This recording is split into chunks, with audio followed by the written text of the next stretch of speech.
Good morning दोस्तों, कैसे आप लोग। चलिए आज एक नया कानून है, हिट एंड रन कानून। ये बड़ा चर्चा का विषय है। अभी आप देख रहे होंगे कि ट्रक ड्राइवर का हड़ताल वगैरह भी चल रहा है, बस इसी कानून के चक्कर में, है ना।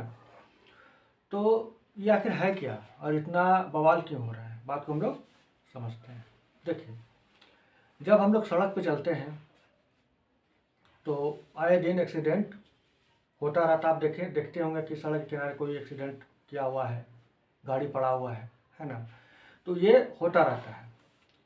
तो सड़क दुर्घटना को कंट्रोल करने के लिए सरकार के द्वारा हिट और रन कानून लाया गया। होता क्या है कि मान लीजिए एक सड़क है, इस पर दो गाड़ी क्या हुआ, आपस में टकरा गया। दो गाड़ी आपस में टकरा गया तो मान लीजिए एक पीड़ित है, एक पूरी तरह से घायल हो गया और दूसरा ड्राइवर क्या है, वो वहां से फरार हो गया। यानी हिट, पहले तो मारा और रन और भाग गया, मतलब मार के भाग गया। हिट मतलब पहले मारा, टक्कर किया और उसका फरार हो गया। तो इसको रोकने के लिए हिट एंड रन कानून लाया गया है। इसके तहत क्या कानून है, कानून क्या है, देखिए समझते हैं हम लोग बातों को।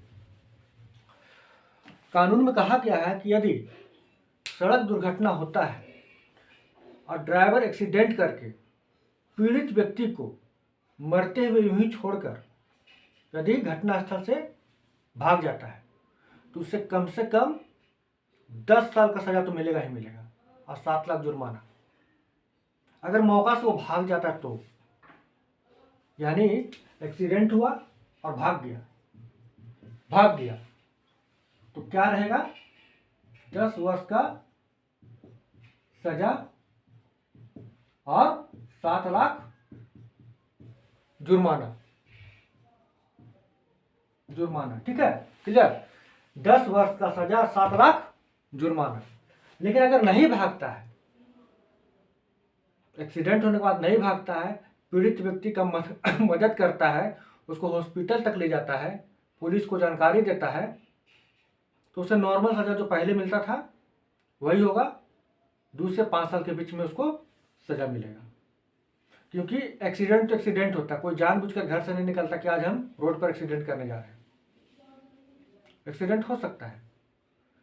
दिक्कत यहाँ पर यह है कि एक्सीडेंट करके व्यक्ति को मरता हुआ छोड़ के भाग जाना, इससे क्या हुआ, सड़क दुर्घटना में मृत्यु का आंकड़ा दिन पे दिन बढ़ता जा रहा है। WHO का रिपोर्ट है, उसमें भी भारत का स्थिति बहुत ही खराब है। भारत का अपना रिपोर्ट है, इसमें भी सड़क दुर्घटना में भारत की स्थिति बहुत ही खराब दिखाया जा रहा है। नितिन गडकरी जी को तो माफ़ी मांगना पड़ गया, सार्वजनिक तौर पर उन्होंने माफ़ी मांगा कि इस चीज़ को हम कंट्रोल नहीं कर पा रहे हैं। सड़क दुर्घटना में जो मृत्यु होता है उसको कंट्रोल नहीं कर पा रहे हैं, इसके लिए सार्वजनिक तौर पर उनको माफ़ी मांगना पड़ा। वो खुद माफ़ी मांगे और उसको कंट्रोल करने के लिए कानून लाया गया है कि अगर दुर्घटना होगा, ड्राइवर मौका से फरार हो जाता है, पीड़ित व्यक्ति को मरते हुए छोड़कर, तो 10 साल तो कम से कम उसको जाना ही जाना है, उस पर अलग धारा लगेगा। और पीड़ित व्यक्ति को यदि मदद करता है, हॉस्पिटल पहुंचाता है, पुलिस को कॉल करता है, तो जो नॉर्मल एक्सीडेंट का जो केस होता है, जो उस पर धारा लगना चाहिए वही लगेगा। उसमें 2 से 5 वर्ष के बीच में सजा हो सकता है। समझ रहे बातों को। तब यहाँ पर दिक्कत क्या हो रहा है, तो ये तो अच्छा कानून है, तो दिक्कत यहाँ पर क्या हो रहा है, देखिए अभी ट्रक ड्राइवर लोग इस पर हड़ताल कर रहा है कि ये कानून बहुत कड़ा है, इससे हम लोग फंस जाएंगे। ट्रक ड्राइवर का क्या दिक्कत है वो आपको समझना पड़ेगा। ट्रक ड्राइवर का कहना है कि हम लोग का तो मैक्सिमम टाइम सड़क पर ही गुजरता है, गाड़ी लेके चलते हैं, हम लोग ट्रक चलाते हैं। अगर छोटा गाड़ी का भी गलती हो और टक्कर हो जाए तो हमेशा दोषी बड़ा गाड़ी वाला ही माना जाता है। और हम लोग को मजबूरी में भागना इसलिए पड़ता है क्योंकि अगर एक्सीडेंट के बाद हम लोग वहाँ रुक जाएंगे, यानी ड्राइवर वहाँ रुक जाएगा, तो भीड़ जो होगा इकट्ठा होकर उसको पीटेगा।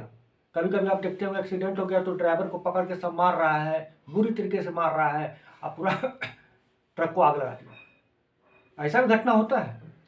तो ड्राइवर का मानना कि हमको भागना मजबूरी है। अब यहाँ पे दिक्कत ये है कि अगर हम भाग जाते वहाँ से तो 10 साल का सजा और 7 लाख का जुर्माना हम गरीब आदमी कहाँ से दे पाएंगे, ये ड्राइवर का मानना है। और अगर नहीं भागते हैं तो पब्लिक घेर के मार देगा हमको, तो हमको अंततः छोड़ देना पड़ेगा, ये काम ही छोड़ देना पड़ेगा। तो ये ड्राइवर का समस्या है, लेकिन यहाँ पर जागरूकता का भी ज़रूरत था। जैसे कि मॉब लिंचिंग का एक कानून आया है, जैसे कि आईपीसी था, जो आईपीसी इंडियन पेनल कोड है उसको बदल के BNS 2 कर दिया गया है।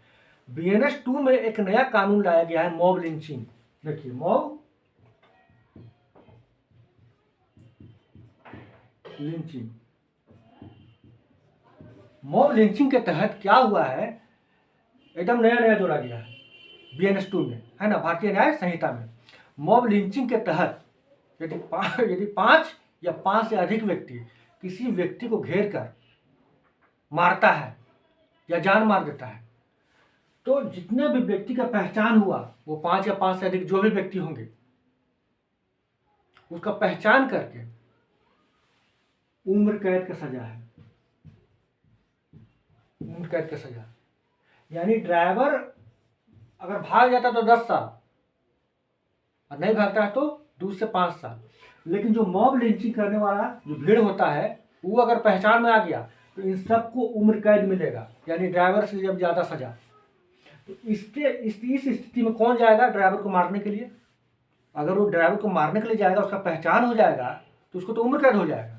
इतना कड़ा कानून लाया गया है मॉब लिंचिंग के लिए। तो मेन था कि इस कानून को लाने से पहले क्या करना था, जागरूकता फैलाना था, कानून को पूरी तरीके से समझा देना था।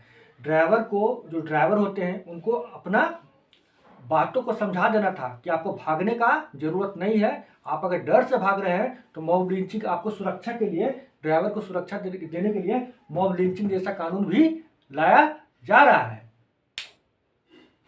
कि जो अगर आपको मारेगा घेर कर तो उस पर तो उम्र कैद का कार्रवाई चलेगा। तो इस कानून को लाने से पहले जागरूकता फैलाना चाहिए था, है ना। वर्तमान में इतना बड़ा हड़ताल हो चुका है कि सरकार को फिलहाल इस कानून को होल्ड पे रखा गया है। अभी तुरंत लागू नहीं हो रहा है, लेकिन होल्ड पे रख दिया गया है और हड़ताल को तोड़वाने का प्रयास किया जा रहा है। लेकिन शायद ये कानून लाने से पहले अगर जागरूकता फैला दिया जाता, बातों को पूरी तरीके से स्पष्ट कर दिया जाता, तो ये कानून बहुत ही बेहतरीन है। क्योंकि मानवता भी कहता है क्या कि अगर सड़क पे कोई तड़पता हुआ दिख जाए तो उसको मदद करना, है ना।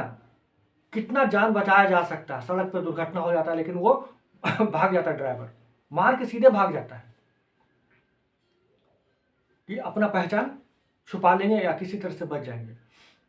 अगर सही समय पर उन्हें हॉस्पिटल पहुंचा दिया जाए तो न जाने कितना जिंदगियां बच जाएंगी, कितना परिवार खुशहाल रहेगा।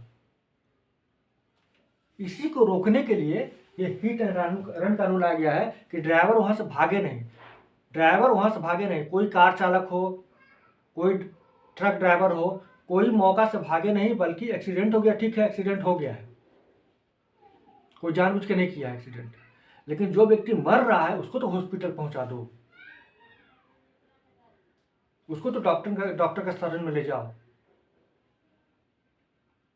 इसको रोकने के लिए, मौका से जो फरार होता है, इसको रोकने के लिए इतना कड़ा कानून लाया गया, ना कि किसी ड्राइवर को फंसाने के लिए कड़ा कानून लाया गया है।